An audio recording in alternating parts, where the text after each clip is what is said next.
Hello everyone, welcome to this channel। आज मैं आप लोगों को बताऊंगा कि विजुअल स्टूडियो 2019 के अंदर डेटाबेस प्रोजेक्ट कैसे क्रिएट किया जाता है, इसके क्या बेनिफिट होते हैं। ये सब करने से पहले मैं आपसे कुछ शेयर करना चाहता हूँ। इंडस्ट्री में सॉफ्टवेयर प्रोजेक्ट बनाना ठीक है, लेकिन सॉफ्टवेयर प्रोजेक्ट का जो डेटाबेस बनाया जाता है, मैं रिपीट करता हूँ, सॉफ्टवेयर प्रोजेक्ट के साथ जो डेटाबेस बनाया जाता है उसको मैनेज करना बहुत ही चैलेंजिंग टास्क होता है। डेटाबेस एक बेस है, किसी भी सॉफ्टवेयर का जो बेस होता है वो एक डेटाबेस ही होता है। अगर आपको डेटाबेस बहुत अच्छे से आता है तो आपको उस प्रोजेक्ट की अंडरस्टैंडिंग बहुत अच्छी होगी, मेरा ये मानना है। अगर आपको उस प्रोजेक्ट के डेटाबेस के बारे में पता है तो भी।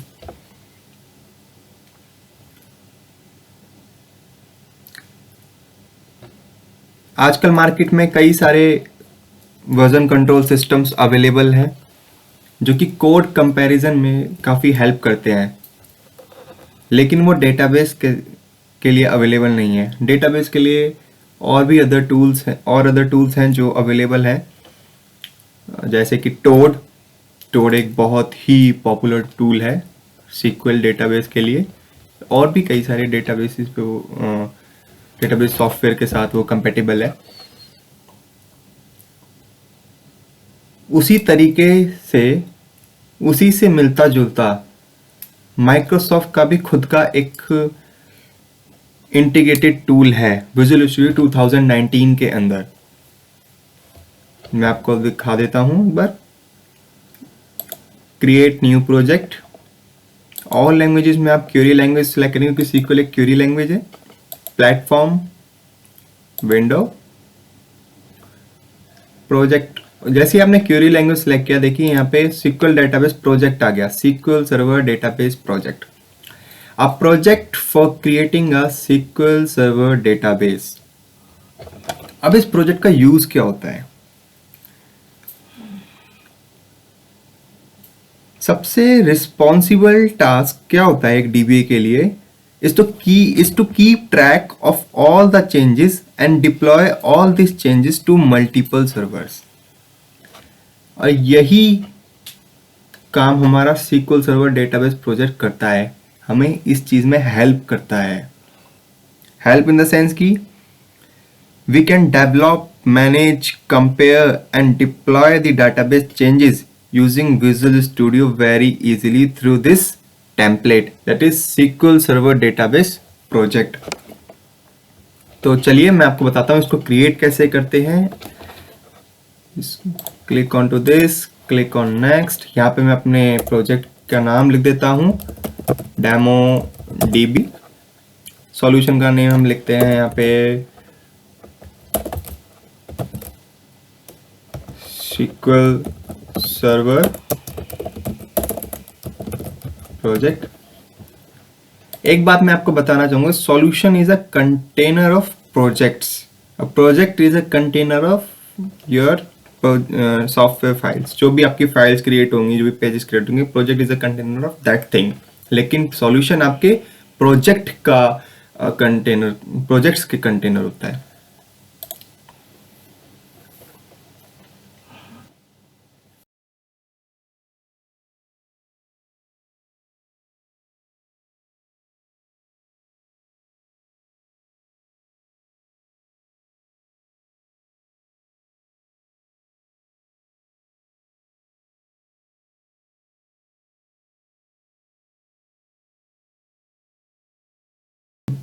DBO, मैंने DBO नाम से ये फोल्डर इसलिए बनाया है क्योंकि जो टेबल्स हैं वो डेटाबेस ऑब्जेक्ट्स कहलाती हैं, और भी कई सारी चीज़ें हैं जो डेटाबेस ऑब्जेक्ट्स कहलाती हैं, क्योंकि database is a collection of objects.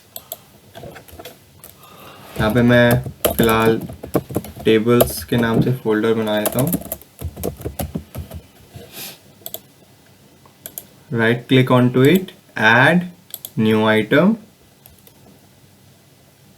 ये आपके सामने कई सारे आइटम्स आ चुके हैं। अब आपने क्या सिलेक्ट करना है, table. Just click on to this table and name it as user table, add.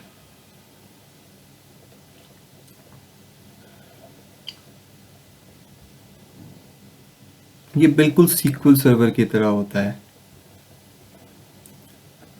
यहाँ पे आपको दोनों मोड दिखाई देंगे, query mode and designer mode. मैं डिज़ाइनर मोड को ज़्यादा प्रेफर करता हूँ क्योंकि डिज़ाइनर मोड से डेवलपमेंट फास्ट होती है। आईडी, यहाँ पे जो आईडी कॉलम पहले से आ चुका है बना हुआ, इस पे प्राइमरी की सेट है। नेक्स्ट कॉलम हम खुद बनाते हैं इसमें, नेम varchar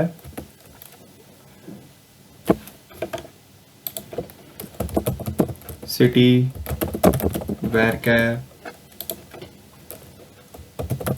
mobile begin।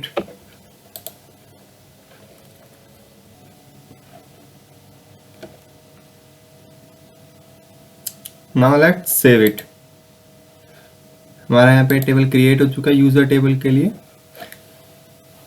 अभी हमने स्ट्रक्चर तो बना दिया इस टेबल का, अब इस टेबल को यूज करने के लिए हमें इसे पब्लिश करना होगा। तो उसके लिए हम क्या करेंगे, right click on and click on publish.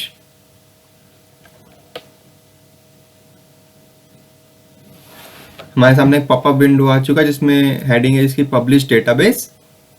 यहाँ पे है आपका target database connection. Now click on edit, browse, click on local. यहाँ पे देखिए हमारे पास 3 आए हैं। हम यहाँ पे MS SQL लोकल DB को सिलेक्ट करेंगे क्योंकि हमारा लोकल डेटाबेस है विजुअल स्टूडियो का खुद का, और इसको विंडो ऑथेंटिकेशन को बाय डिफॉल्ट रहने देंगे। यहाँ पे क्लिक करके हम देखेंगे कि टेस्ट कनेक्शन हमारा सक्सीड है कि नहीं है। तो हमारे पास मैसेज आ चुका है, ये सक्सेसफुल है। ओके, यहाँ पे हम अपने डेटाबेस का नाम देंगे। जो हमने पहले डेमो DB दिया था वो हमारे प्रोजेक्ट का नेम था। अब हम अपने डेटाबेस का नाम देंगे, क्योंकि हम इसे पब्लिश कर रहे हैं डेमो DB, मैं वही सेम नेम देना पसंद करूंगा इसको। एडवांस पे जब आप क्लिक करेंगे तो आपको कुछ मोर ऑप्शंस मिलेंगे। यहाँ पे आप कई सारे ऑप्शंस अवेलेबल है, जैसे कि backup database before deployment, database को बैकअप लेना डिप्लॉयमेंट से पहले, और भी कई सारे ऑप्शंस आपको मिल जाएंगे। Later we will talk about this.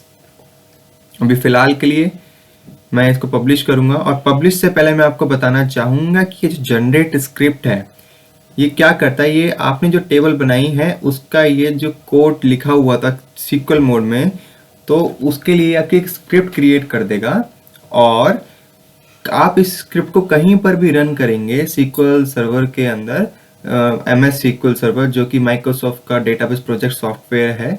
SQL Curie पे उस पर काम होता है क्यूरी के थ्रू, तो वहां पर भी आप स्क्रिप्ट को रन कर सकते हो और एज इट इज ये टेबल आपकी क्रिएट हो जाएगी। तो अभी फिलहाल के लिए हमें नीड नहीं है। मैं यहाँ पे पब्लिश पे क्लिक करूंगा। हमारा पब्लिश है। फर्स्ट टाइम ये हमेशा टाइम लेता है पब्लिश होने के लिए। नेक्स्ट टाइम जब हम इसको पब्लिश करेंगे इसमें चेंजेस करके, तो ये मोस्टली 1 और 2 सेकेंड्स लेगा, ज़्यादा से ज़्यादा, उससे ज़्यादा नहीं लेगा।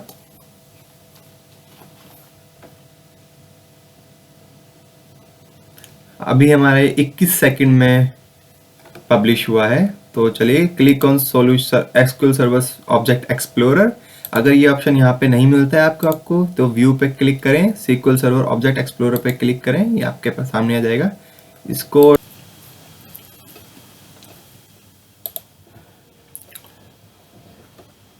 डॉक करने के बाद इसको ओपन कीजिए। यहाँ पे आपके सामने local DB MS SQL local DB के नाम से ये सर्वर आ जाएगा, जो कि ये लोकल सर्वर है। इसको एक्सपैंड करें, डेटाबेस को एक्सपैंड करें। इसमें हमारा डेमो DB है जो अभी हमने क्रिएट किया था, इसको एक्सपैंड करें। इसमें टेबल्स को एक्सपैंड करेंगे तब पास यूजर टेबल आ जाएगी, जो कि टेबल हमने यहाँ पे प्रोजेक्ट में क्रिएट की थी।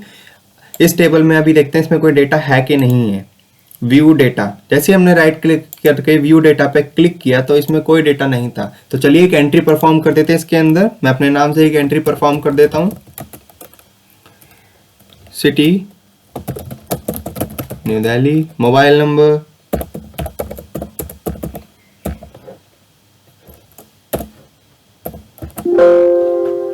एरर आ गया हमारे सामने।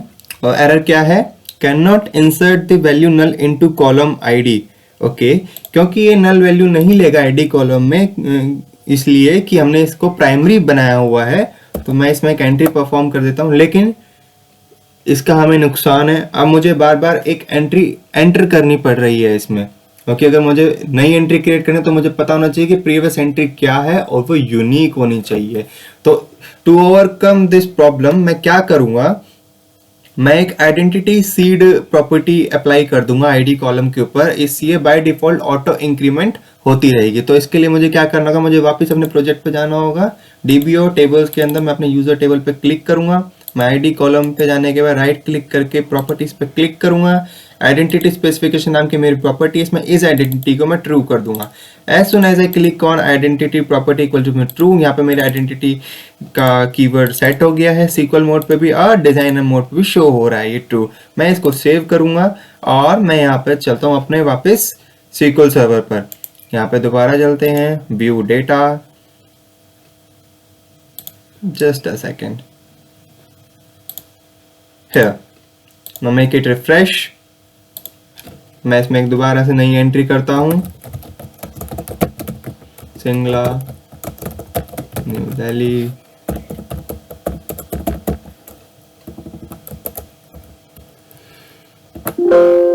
फिर से वही एरर आया है हमारे पास। तो ये एरर क्यों आया है, क्योंकि हमने वो चेंजेस हमारे डेटाबेस प्रोजेक्ट में किए थे लेकिन उसको पब्लिश नहीं किया हमने अपने लोकल डेटाबेस पे, इसलिए हमारे वो चेंजेस यहाँ पे रिफ्लेक्ट नहीं हुए हैं लोकल डेटाबेस पे। तो उसके लिए क्या करेंगे, right click on project, click on publish, target database connection. यहाँ पे मेरा बाय डिफॉल्ट पहले से सेट था क्योंकि मैंने एक बार सेट कर चुका हूँ इसको अपने कनेक्शन स्ट्रिंग को। तो मैं इसको दोबारा से टेस्ट कर लेता हूँ। ओके, यहाँ पे मैं डेटाबेस का नाम जो कि मेरा डेटाबेस है demo dB, now click on publish. इस बार इसने सिर्फ 1 सेकंड लिया, जैसा कि मैंने आपको पहले भी बताया था कि ये सेकंड टाइम में कम टाइम लेता है पब्लिश होने के लिए। तो चलिए मैं इसको रिफ्रेश कर देता हूं, एक बार फिर से मैं एंट्री करने की कोशिश करता हूं।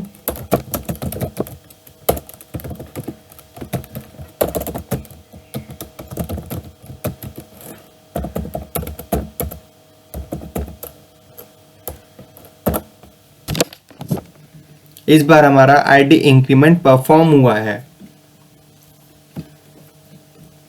एक और एंट्री करके देखते हैं हम डेमो।